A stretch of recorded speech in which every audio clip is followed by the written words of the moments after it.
It begins, as so many human stories do, with something half seen.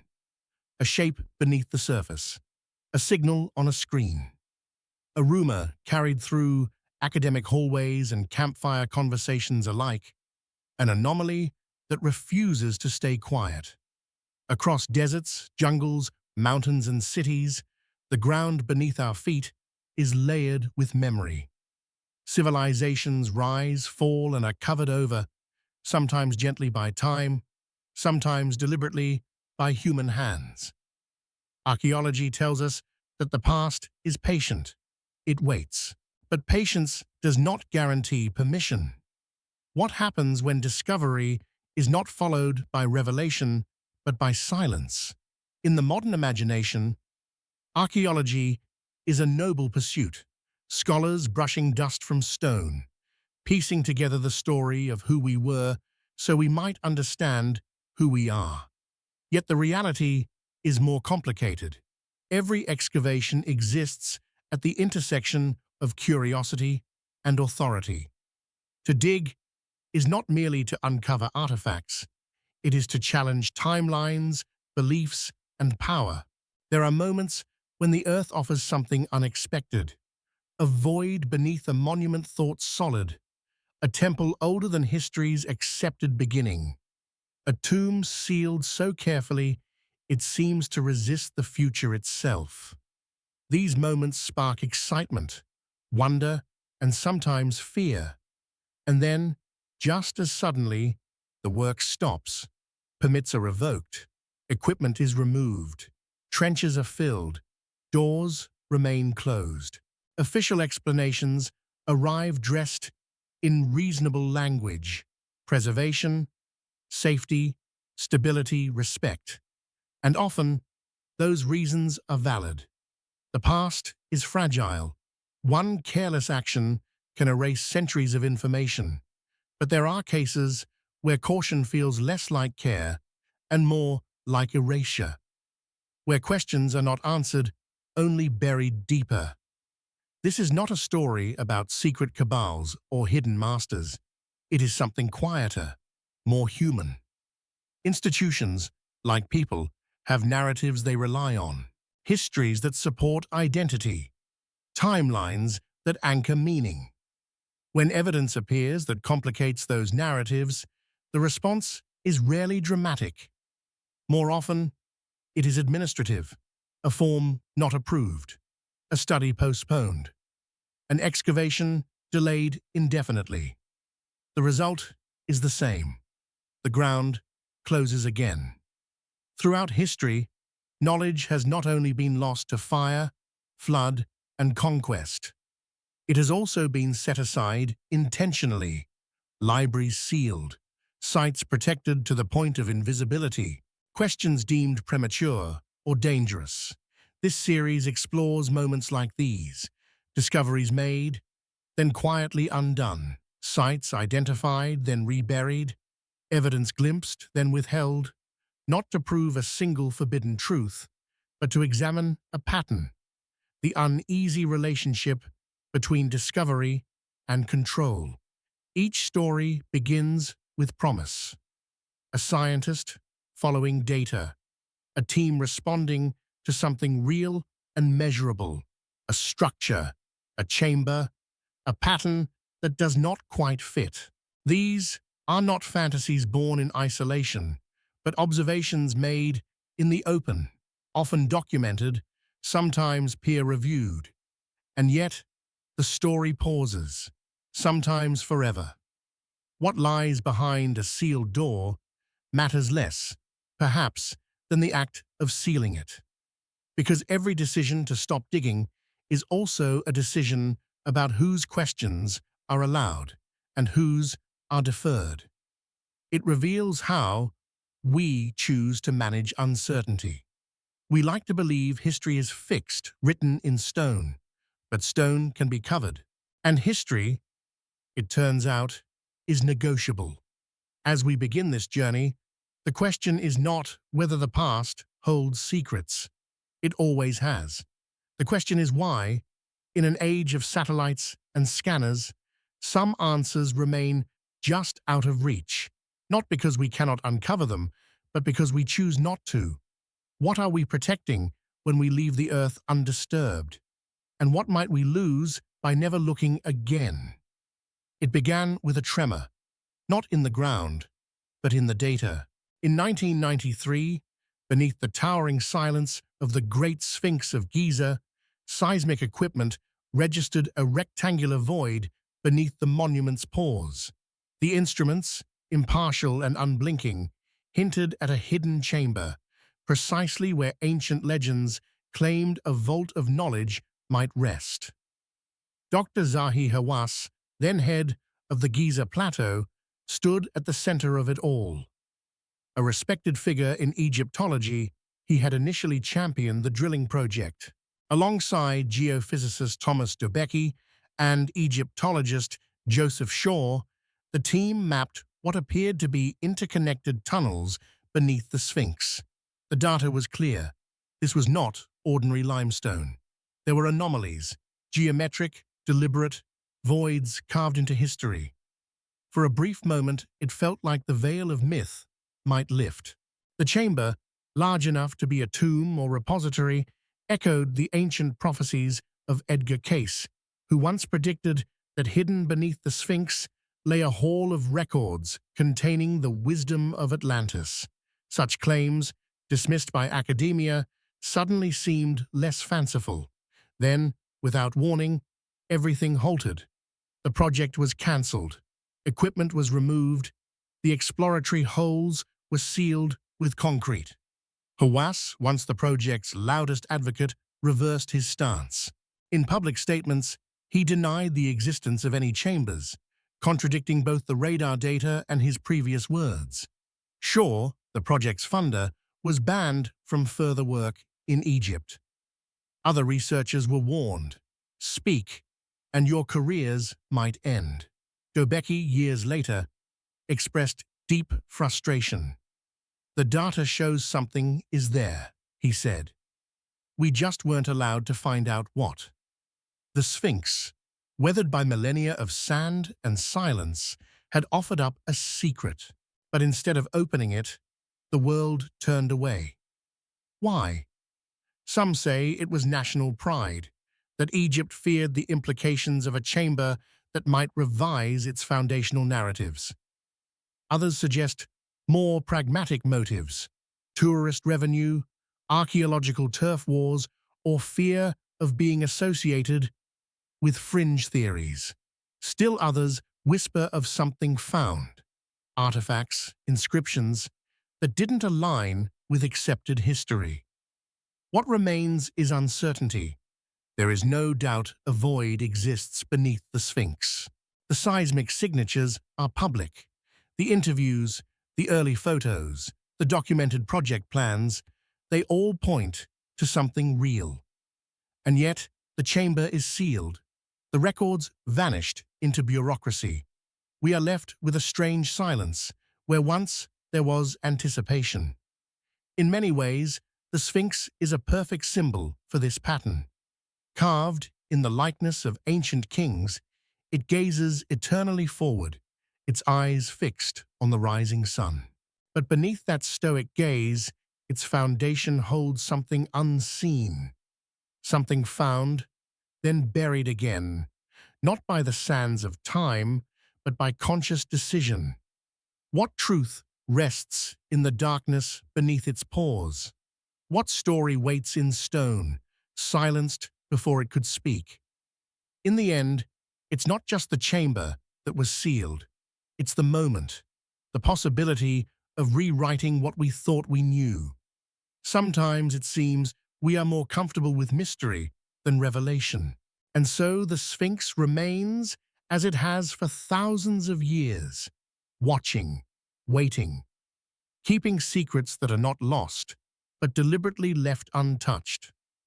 What if the real Hall of Records is not a vault beneath the sand, but the courage to ask what we are afraid to know?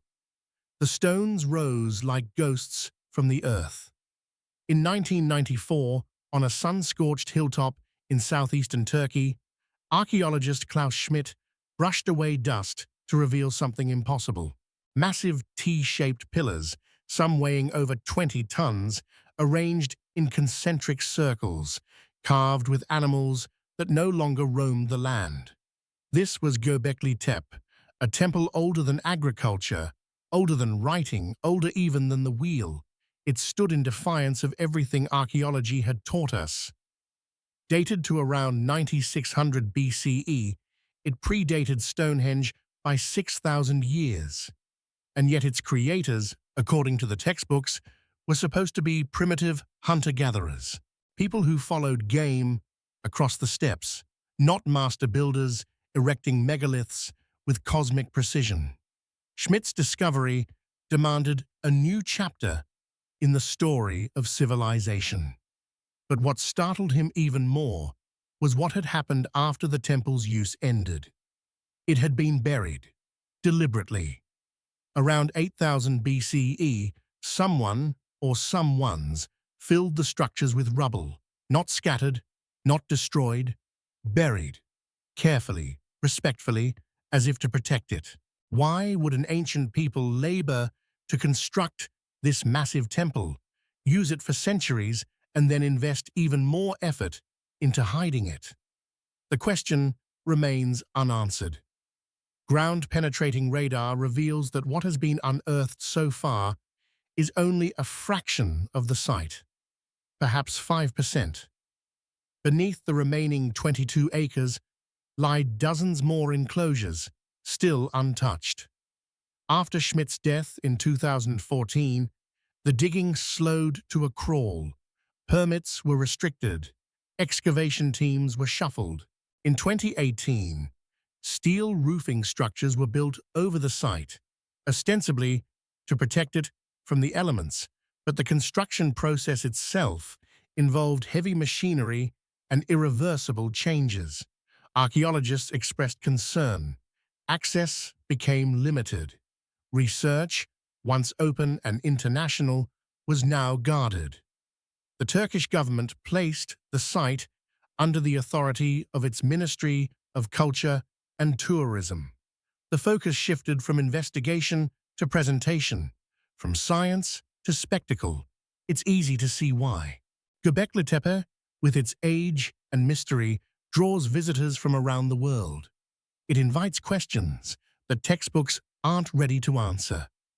If it proves that civilization began not with farming, but with ritual, if religion, not agriculture, built the first great human monuments, then everything shifts. And if the rest of the site, still buried, holds more radical truths, technologies, knowledge systems, or connections to cultures we have yet to identify, the implications could be seismic. But the past is not only an intellectual matter, it is a national story, a cultural inheritance, a political resource. Sometimes it is easier to display what has already been approved than to risk digging deeper. So Göbekli Tepe remains in limbo, part museum, part enigma. A temple preserved not by nature, but twice by human hands. Once by those who buried it, and again by those who now hesitate to unearth the rest. Schmidt once said it was the most important archaeological site in the world, yet it is treated with a strange mixture of reverence and restraint, as if what lies beneath could shatter more than stone. What were they trying to hide? Or, perhaps more haunting, what were they trying to preserve for a future that may never come? Sometimes the past is not lost, it is waiting. And sometimes those who hold the keys to history choose not to turn them. Not yet, not ever. From the air, it looked like an ordinary hill, just another soft, green rise in the Bosnian landscape.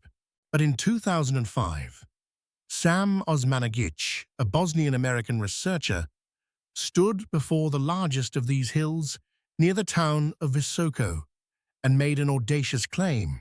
It was not a hill at all. It was a pyramid. And not just any pyramid, the largest and oldest on Earth. He called it the Pyramid of the Sun. Mainstream archaeologists laughed. The formation, they said, was clearly natural. Yet Osmanagic began to dig, and what emerged from the earth challenged that dismissal. Massive stone blocks arranged with flat faces and sharp angles, tunnels stretching beneath the hills for hundreds of meters, slabs that appeared to fit together too precisely to be random. Concrete-like material that tests suggested was not natural rock. Volunteers from around the world joined the effort. They documented ceramic sculptures, symmetrical passages, and megalithic stones, unlike anything in conventional Bosnian history. Carbon dating from organic materials embedded in the concrete yielded jaw-dropping results, ages of 25,000 years or more. And then, the excavation was halted. In 2006, the European Association of Archaeologists called the project a cruel hoax. The Bosnian government was pressured to revoke permits.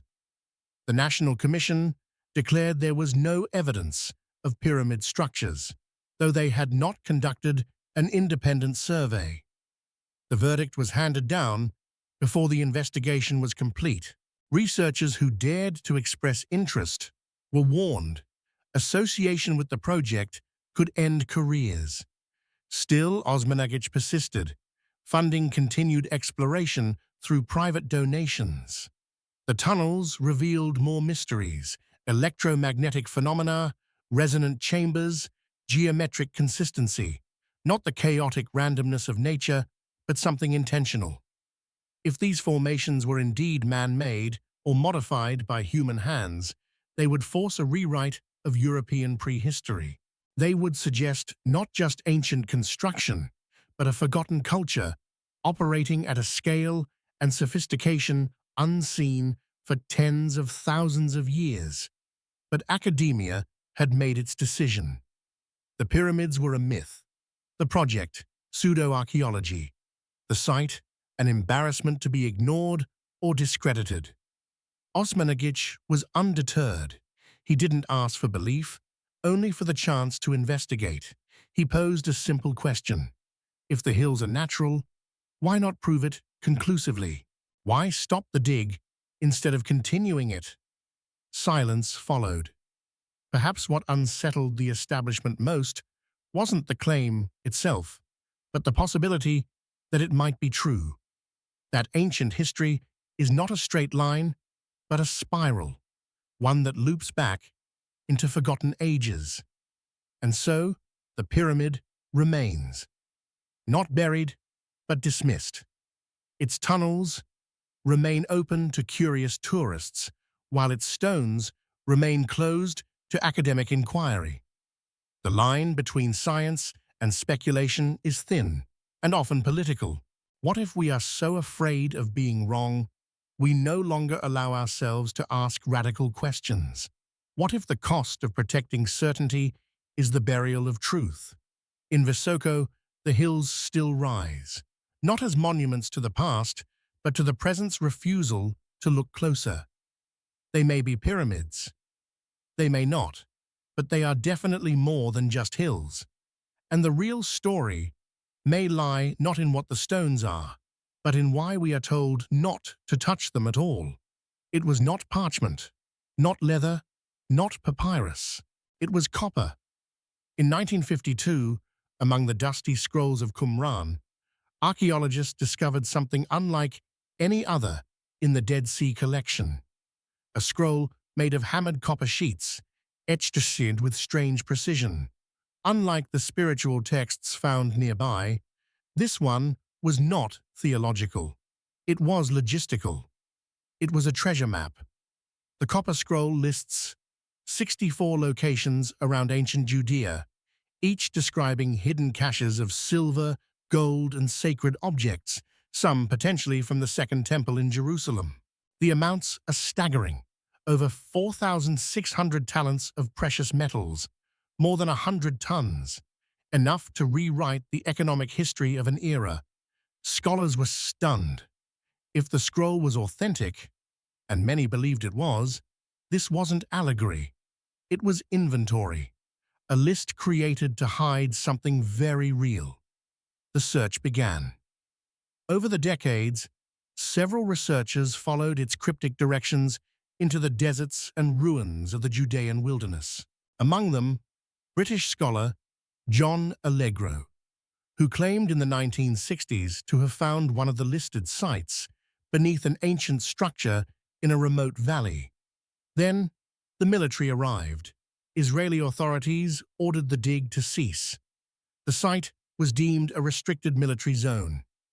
Allegro and his team were removed and the excavations sealed. They had uncovered what appeared to be a chamber, worked stone, carefully hidden, but were stopped before they could open it. It wouldn't be the last time. Multiple attempts to follow the Copper Scroll's directions have met similar ends. Excavations halted, permits revoked, sites reclassified. In the most sensitive cases, around the Temple Mount in Jerusalem, excavation is impossible. Religious and political tensions make even surface investigation unthinkable. Why the resistance? Some believe the treasure is too valuable. That confirmation would ignite legal, religious, and geopolitical firestorms over ownership. Others suggest the artifacts could include sacred relics, the Ark of the Covenant, the menorah, the temple vessels, items that could shift the balance of spiritual authority in unpredictable ways. More than once, amateur treasure hunters have been arrested, their equipment confiscated, the holes they dug filled in. If the Copper Scroll is a hoax, why treat it like a threat? If it's real, why not uncover the truth? The paradox is chilling. The scroll exists. Its translation is public. Its instructions are shockingly specific. And yet the very sites it names remain closed, guarded, buried. Some secrets, it seems, are too dangerous to be found. Perhaps the scroll's greatest treasure is not gold or silver, but the question it poses: what truths lie hidden just beneath the threshold of belief and control? Archaeology seeks to recover what was lost. But what happens when recovery is prevented not by time, but by choice? The Copper Scroll remains in a museum, quiet, unmoving. Yet the places it names are out there, buried beneath sand, stone, and silence. Maybe they always will be. Because some doors are easier to leave closed, not for fear of what isn't there, but for fear of what might be. And if the treasure is not beneath the soil, but in the courage to ask, to dig, to face what history has tried to forget, then perhaps the scroll has already done its job. It dared us to look and revealed how quickly we are told not to. The emperor wanted to live forever. More than 2,000 years ago, Qin Shi Huang, China's first emperor, built a tomb so vast, so legendary, that even today it remains sealed beneath a hill of earth and myth. Discovered in 1974 by farmers digging a well near Xi'an, the surrounding complex, the famous Terracotta Army, astonished the world. Thousands of life-sized soldiers, horses, and chariots stood in silent formation, guarding something no one has yet seen. The tomb itself remains untouched. Ancient texts describe it in vivid, almost dreamlike detail. Rivers of mercury flowing through an underground palace, a ceiling of stars crafted from pearls, traps designed to kill intruders. A vision not just of power, but of eternity. The chronicler Sima Qian, writing a century after the emperor's death, described a mausoleum built to mirror the world he ruled, a microcosm of heaven and earth sealed underground. Modern science has confirmed some of this. Ground-penetrating radar reveals a vast structure beneath the mound. Soil samples show unusually high levels of mercury. Electromagnetic surveys suggest a network of chambers, one larger than a football field, may be the emperor's final resting place. And yet, no one is allowed to enter. The official explanation is conservation. The Chinese government claims that current technology is inadequate to preserve the contents without irreversible damage. They say they are waiting for better tools, safer methods, more guarantees. It's a reasonable argument on the surface, but it becomes harder to accept when one considers that China has excavated many ancient tombs, some older, some equally delicate. Its archaeological teams are among the most advanced in the world. They have preserved fragile textiles, ancient pigments, even remains thousands of years old. Why not this one? Some archaeologists whisper that the tomb will never be opened, no matter how advanced preservation becomes, that its contents are politically inconvenient. Perhaps it holds evidence of cultural exchange long before the accepted timelines, objects from Central Asia, Persia, or even the Mediterranean. Perhaps there are documents contradicting the official narrative of the emperor's reign, revealing secrets that reshape China's origin story. Or perhaps the tomb contains something we can't even imagine. Qin Shi Huang surrounded himself with scholars, mystics, and alchemists in a desperate search for immortality. The Mercury rivers, scientifically confirmed, suggest he took his obsession with eternity into death itself. What if what lies inside isn't just symbolic? What if he succeeded in preserving something the world is not ready to see? Whatever the reason, the hill remains undisturbed. In 2020, China built a protective structure over it, reinforcing the decision to preserve, not explore. The emperor sleeps untouched, his secrets intact. In a world where we can land probes on asteroids and decode genomes from ancient bones, the most extraordinary tomb in human history remains forbidden. Not by physical barriers, but by decree. It raises a question that echoes beyond archaeology. When do we protect the past? And when do we use preservation as a way to hide? Is it caution or control? Beneath the earth, Qin Shi Huang waits in darkness, surrounded by the machinery of his immortal dream. Above ground, we continue to circle, peer, and guess, held back not by our tools, but by our choices. Some tombs are sealed with stone, others with silence. It started with rain, not a storm or a flood, just the ancient memory of rainfall etched into stone. In the early 1990s, Boston University geologist Dr. Robert Schoch stood before the Great Sphinx of Giza and noticed something odd. The monument's body and the walls of its enclosure were scarred by deep, vertical fissures, erosion patterns unlike those caused by wind and sand. These looked like the work of water, heavy, persistent rain. The implication was staggering. If the Sphinx bore signs of water erosion, it would have to date back to a time when Egypt's climate was radically different, possibly as far back as 7000 BCE or earlier. That would place the construction of the Sphinx thousands of years before the rise of dynastic Egypt, before the pharaohs, before the pyramids. In short, before history as we know it. Schoch's work was published in respected geological journals. Other geologists corroborated his findings. The evidence was there, etched into the rock, indifferent to belief. But Egyptology was not pleased. Dr. Zahi Hawass, Egypt's chief archaeologist at the time, led the counterattack. He dismissed Schoch's conclusions as fantasy.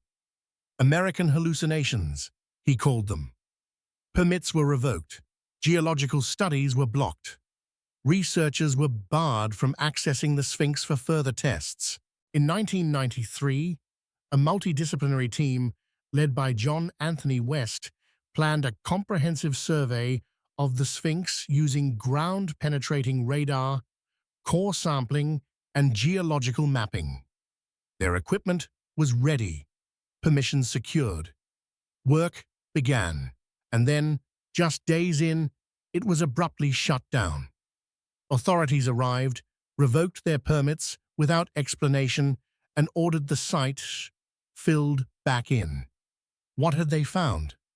According to team members, the core samples and radar data confirmed Schoch's theory. They had also begun uncovering evidence of repair work on the Sphinx that appeared to span multiple historical periods, suggesting a structure far older than the timeline allowed.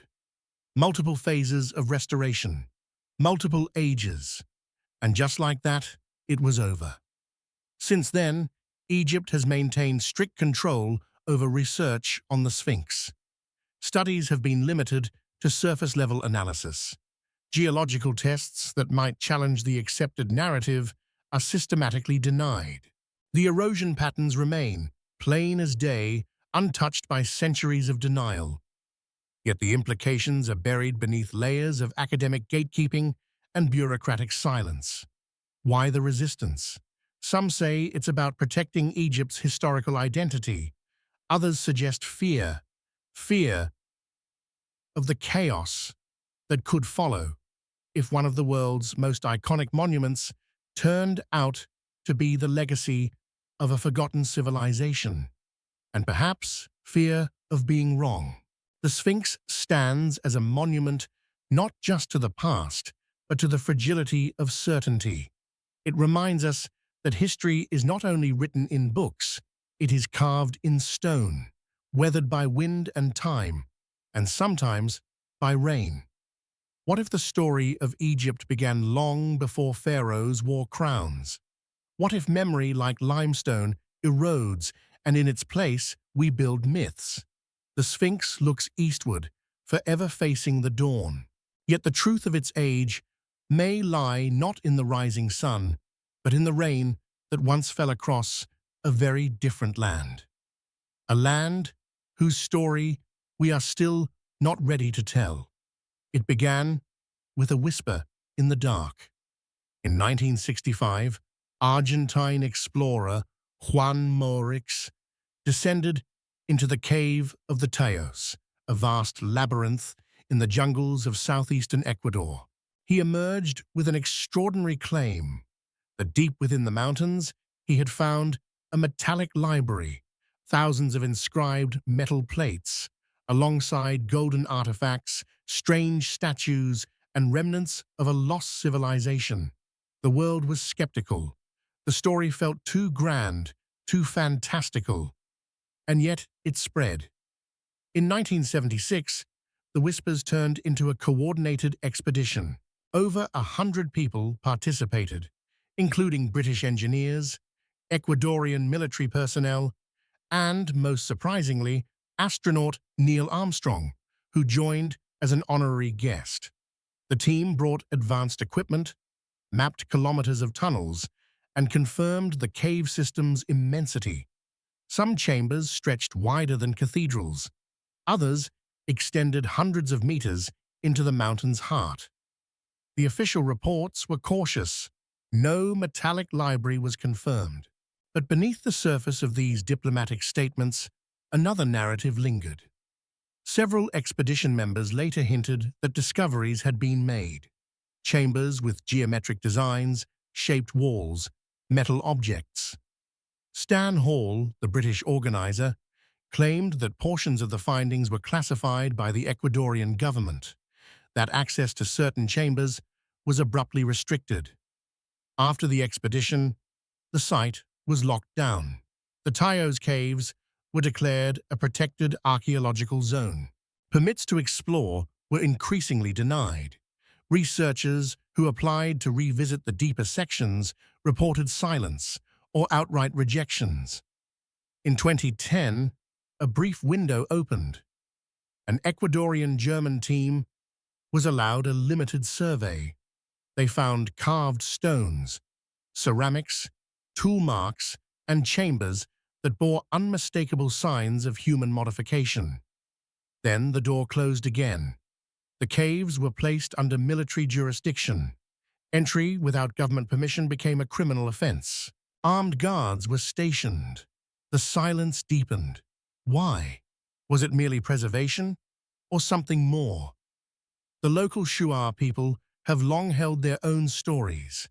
They speak of the caves as sacred spaces, guarded by spirits, echoing with the wisdom of previous worlds. They claim the deeper chambers hold knowledge too dangerous to awaken, and they caution outsiders, some doors, once opened, cannot be closed again. Moritz remained elusive in his explanations. He insisted the metallic library existed, but offered no proof beyond descriptions and maps. Still, those who knew him believed he had found something remarkable, even if it wasn't exactly what the legends claimed. What would such a discovery mean? If an advanced culture once inscribed its knowledge on metal plates deep in the earth, it would rewrite South American prehistory. It would suggest that the civilizations we credit with early science and engineering were only part of a deeper, more complex human story. Perhaps that's the danger. Sometimes it's not the artifacts themselves that disturb the world. It's the implications. What if human history is not a slow march forward, but a wave that rises, crashes, and rises again? The caves of Taos remain. Their tunnels are real. Their shadows are long. But the question is not whether the metallic library was found. It is whether we ever intended to find it, and if it was there, hidden, waiting, sealed in darkness. Would we be brave enough to bring its knowledge into the light? Or are we more comfortable leaving our oldest questions unanswered, entombed in silence, just beneath the surface of what we allow ourselves to believe? It began with a robot crawling upward through stone. In March 1993, German engineer Rudolf Gantenbrink sent a small robot named Upuaut 2 into a narrow shaft inside the Great Pyramid of Giza. The mission was simple: explore. The shaft, leading from the Queen's chamber, was too narrow for humans. The robot inched forward, its camera relaying images from deep within the ancient monument. Then, something extraordinary. After 65 meters, the robot encountered a limestone block fitted snugly into the passage. It was unlike the surrounding stones, smooth, precise, with 2 copper pins embedded in it. A door, a barrier, a message. The implications rippled instantly. Egyptologists were stunned. The possibility of a hidden chamber, sealed for over 4,500 years, was no longer a theory. It was visible on camera, and the mystery deepened. Why would pyramid builders insert a door in a shaft never meant to be seen? Gantenbrink proposed drilling a small hole through the block to insert a fiber optic camera. It would cause no damage, only knowledge. But then the project was abruptly shut down. Dr. Zahi Hawass, head of Egyptian antiquities, barred Gantenbrink from further access. The official reason? Gantenbrink had released information to the press before notifying authorities. The backlash was swift and final. The robot was packed away. The shaft was closed. For 9 years, nothing happened. Finally, in 2002, a televised event, Pyramids Live, promised to reveal what lay behind the door. A new robot drilled a small hole, inserted a camera, and peered inside. Viewers held their breath. What the camera saw was another door. 8 inches behind the first limestone block was a second, nearly identical one. No treasure, no chamber, just a gap, empty. And then silence. Egyptian authorities promised to investigate further. They never did. To this day, that second door remains sealed, untouched. A mystery paused indefinitely. In 2011, another robot explored the northern shaft of the Queen's chamber. It found a similar door, again with copper handles. Again, it was not opened. Requests for continued exploration were denied. Gantenbrink never returned. Why? Some believe the doors guard something significant. Inscriptions, artifacts, or even symbolic spaces meant to convey ancient truths. The copper handles suggest ritual importance. You don't add decorative metalwork to a dead end. Others argue the doors lead nowhere, that Egypt's hesitation stems from fear of anticlimax. Better to preserve mystery than risk disappointment. But perhaps the strangest theory is the most pragmatic, that the doors are being saved, held in reserve for a future moment when Egypt needs attention, tourism, or a resurgence of global fascination. History, after all, is also economy. Regardless, the shafts remain a monument to the tension between discovery and delay. Cameras have seen, robots have touched, and yet our understanding is still blocked by 8 inches of stone. In a structure built to honor eternity, it's not time that hinders us, it's hesitation. What lies behind those doors? A hidden chamber? A symbolic gesture? A dead end? We won't know. Because the greatest secret of the Great Pyramid may not be what's hidden within, but the quiet refusal to look. And perhaps, in that silence, the pyramid speaks louder than ever, a whisper of caution, a test of patience, or a challenge we have yet to accept. In the dense forests of southern Siberia, the mountain watches in silence. In 2014, a group of Russian researchers ascended into the remote Gornaya Shoria region and stumbled upon something that did not belong.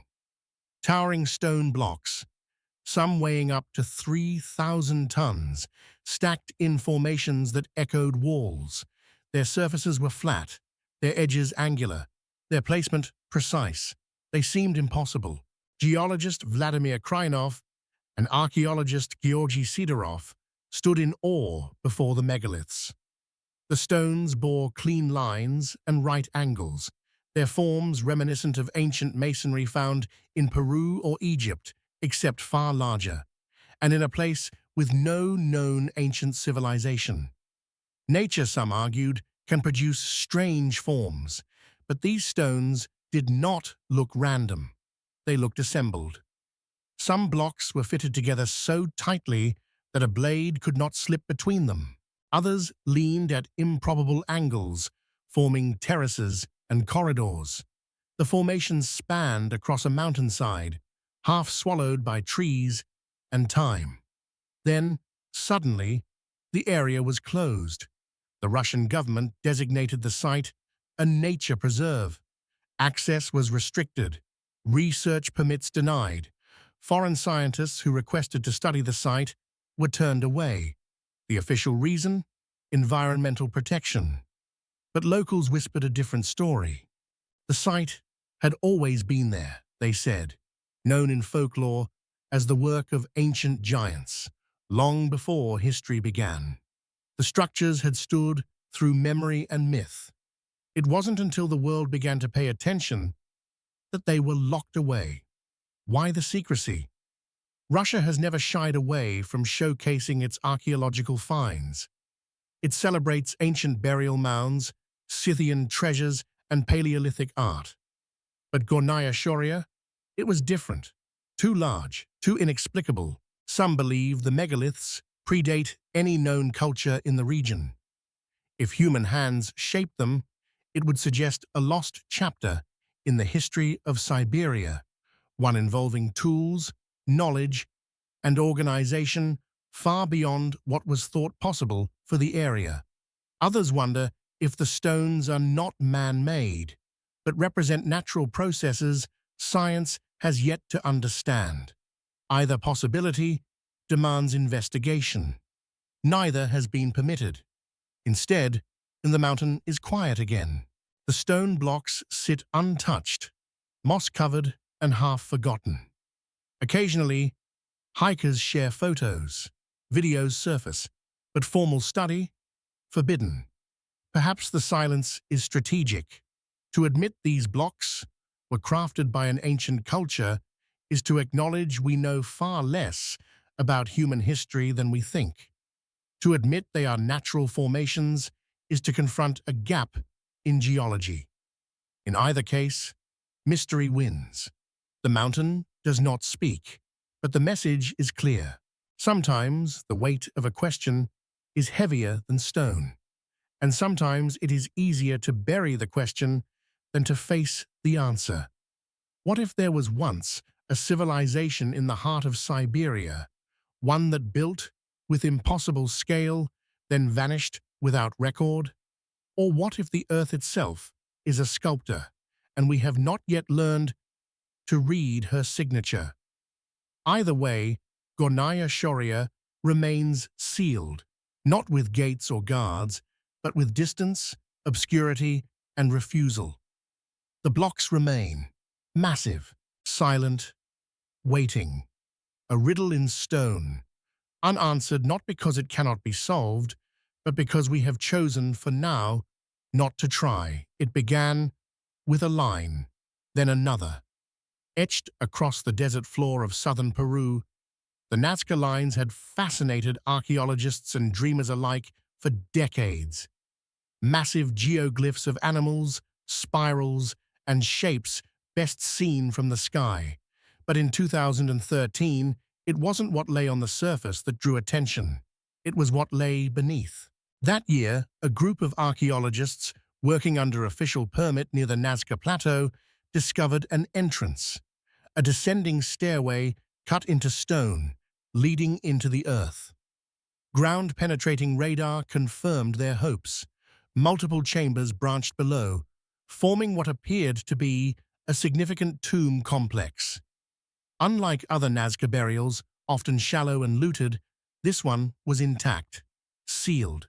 As the team dug deeper, they uncovered finely crafted stonework, precision-cut steps, tight masonry, and doorways that had never been breached. Inside, artifacts suggested a burial of great importance: finely made ceramics, woven textiles, and fragments of metal. Some stones bore unfamiliar tool marks, implying advanced construction methods not typical of the Nazca. Then, just as they prepared to open the first sealed chamber, everything stopped. The Peruvian Ministry of Culture revoked their permit. Officials arrived at the site in person. The entrance was sealed. Artifacts were confiscated. The tomb was filled back in. No formal reason was given. The team was told of procedural irregularities, but not what they were. Appeals went unanswered. The site was reclassified, locked behind layers of legal and logistical bureaucracy. Why? Some researchers involved believed that radar scans just before the shutdown revealed something profound: a chamber far larger than expected, possibly containing metallic objects.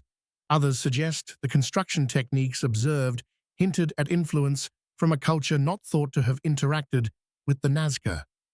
There were murmurs of connections, stylistic, technological, perhaps even temporal, to civilizations that did not belong in that time or place.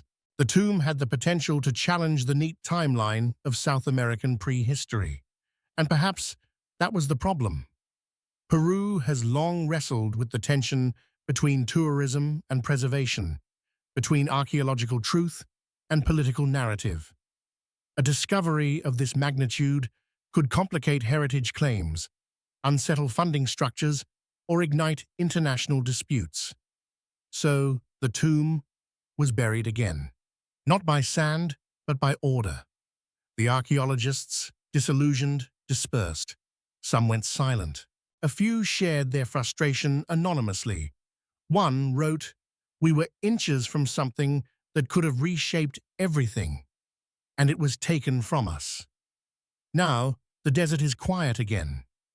The wind moves across the plateau. The lines remain visible, mysterious.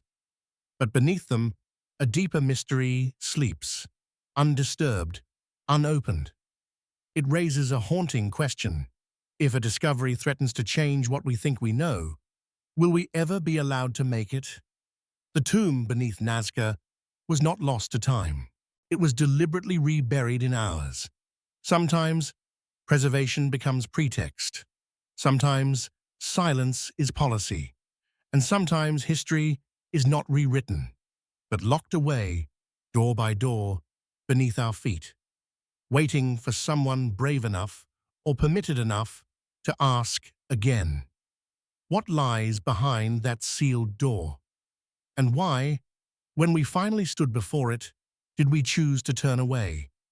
A radar pulse, a screen flickers, a whisper from beneath centuries of stone.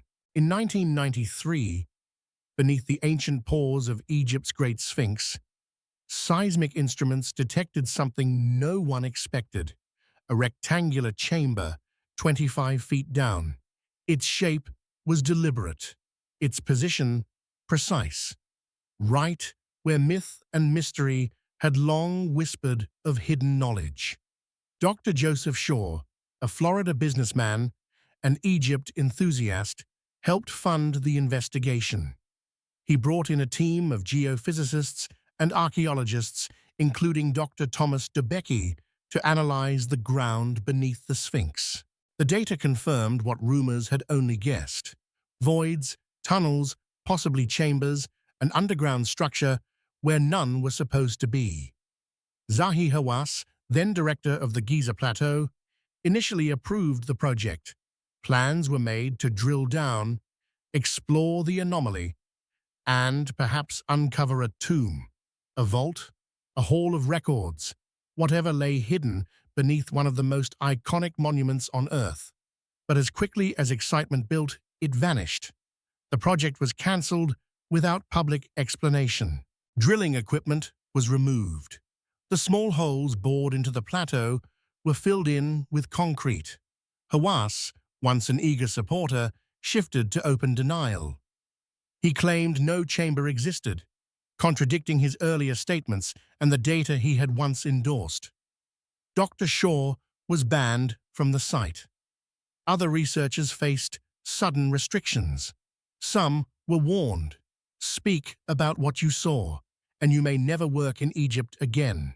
The chamber, it seemed, would remain sealed, not by accident, by decision. Dr. DeBecky, one of the geophysicists who analyzed the site, later spoke out. He confirmed the data showed anomalies, clear and consistent with man-made structures. He had expected, like many, that the investigation would continue. Instead, it stopped cold. Why?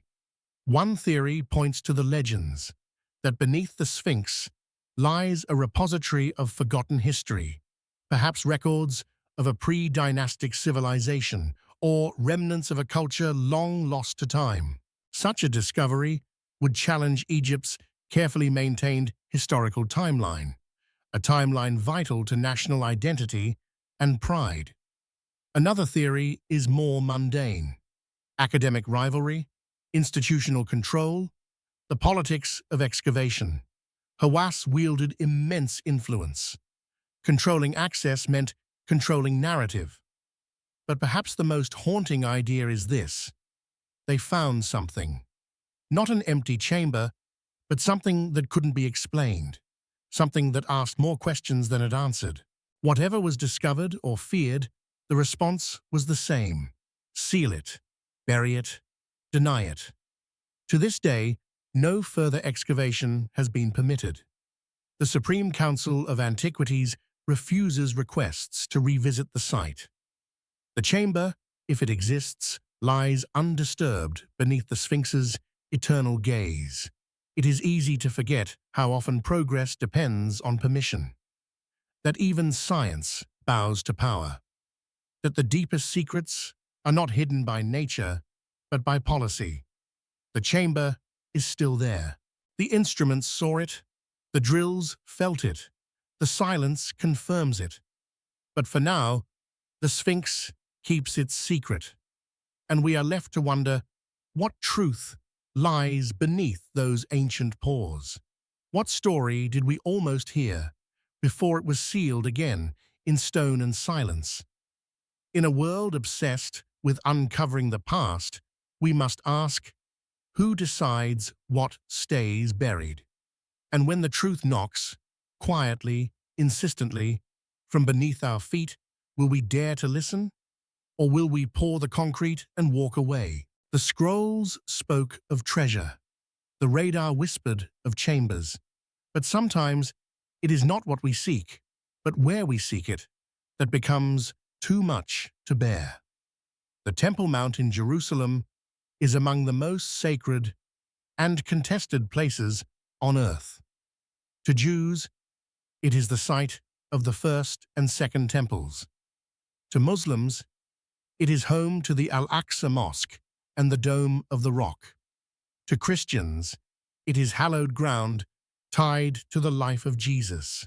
It is not just a religious site, it is history, identity, politics, and power layered stone upon stone. So when the Copper Scroll, a unique Dead Sea Scroll etched into metal, described treasure hidden near the mount, the implications were explosive. Among its 64 listed hoards, several were tied explicitly to landmarks around Jerusalem. Some believe they refer to ritual objects from the Second Temple, possibly even the lost Ark of the Covenant. Gold, silver, sacred vessels, hidden away during times of invasion, waiting for safekeeping. In the 1960s, British scholar John Allegro followed the scroll's clues to a site near the mount. His team dug carefully, uncovering signs of worked stone and what appeared to be the entrance to a sealed chamber. Then, almost predictably, the authorities arrived. The dig was shut down. The area declared off-limits. Allegro was removed. Others who tried to investigate faced similar barriers. Military restrictions, sudden reclassifications, claims of danger, instability, or religious offense. Excavations halted mid-sentence. Even today, no scientific excavation occurs on or under the Temple Mount. The Israeli government, the Islamic Waqf that administers the site, and international pressure all contribute to the impasse. It is a place where even curiosity is political. The reasons are clear. To dig beneath the mount is to risk far more than collapsed tunnels. It is to challenge the foundational myths of three major faiths, to stir international outrage, to spark riots, or worse. The past, in this place, is too volatile to touch, and so it remains untouched. Over the years, rumors have circulated that tunnels have been found, that artifacts have been secretly removed, that walls have been mapped behind closed doors, but nothing is confirmed. Nothing is allowed. The Copper Scroll sits in a museum, cool and quiet. Its coded directions point to locations we dare not disturb. The silence is not academic, it is enforced. What if the treasures are real? What if the temple artifacts still lie beneath the mount, as the scroll suggests? What if the Ark itself, or documents lost for millennia, rest in the darkness beneath one of the world's most watched locations? The possibility is staggering. And yet, we turn away, because here, more than anywhere else, knowledge is not neutral, discovery is not safe, truth is not free. In this place, the past is a battlefield, and some questions, no matter how old, still bleed. So we don't dig. We preserve, we protect, we pretend not to look. But the scroll remains, its numbers etched into metal, its voice still calling to those who believe that somewhere, behind stone and silence, the sacred waits. Not lost, only forbidden. And perhaps the greatest treasure of all is not what lies beneath, but the courage to believe we might someday deserve to find it. They were found, and then they were buried again. Across continents and centuries, from the sands of Giza to the forests of Siberia, the stories follow a strange, repeating rhythm. Discovery, excitement, silence. A chamber beneath the Sphinx. A library of metal deep in Ecuadorian caves. A scroll pointing to forgotten treasure. Doors in pyramids, sealed and waiting. Each one a whisper of a deeper truth. Each one closed before the questions could be answered. The pattern is undeniable. In these 14 stories, we see not wild conspiracies or ancient aliens, but something far more human. The friction between knowledge and control, between wonder and fear. We see how archaeology, for all its scientific rigor, is entangled in politics, pride, and power. That the past is not just what we uncover, but what we choose to reveal. Sometimes discoveries threaten timelines. Sometimes they risk cultural identity. Sometimes they simply ask questions for which we have no answers. And when that happens, the earth closes again, permits revoked, excavations halted, doors left unopened. Not because nothing is there, but because what is there may be too much, too early, too inconvenient. What remains is a landscape of unfinished sentences, a radar signal unexplored, a staircase leading down, filled back in, data erased by decision. In some cases, the artifacts may still be there, waiting beneath stone and soil. In others, the moment has passed, the dig lost, the silence permanent. But if there is one thing history teaches us, it is that silence never lasts forever. The terracotta army waited in darkness for 2,000 years. Troy was a myth until someone found its walls. Manuscripts once thought destroyed reappeared in monastery libraries. The past does not forget. It waits. Perhaps what these buried discoveries ask of us is not belief, but humility. To admit we don't know everything. To entertain the possibility that our story is older, stranger, and more layered than we were taught. That civilizations rise, fall, and sometimes leave only echoes. That what we call lost may simply be out of reach, by choice, not chance. And so we return to the central question: why are some truths buried not by time, but by design?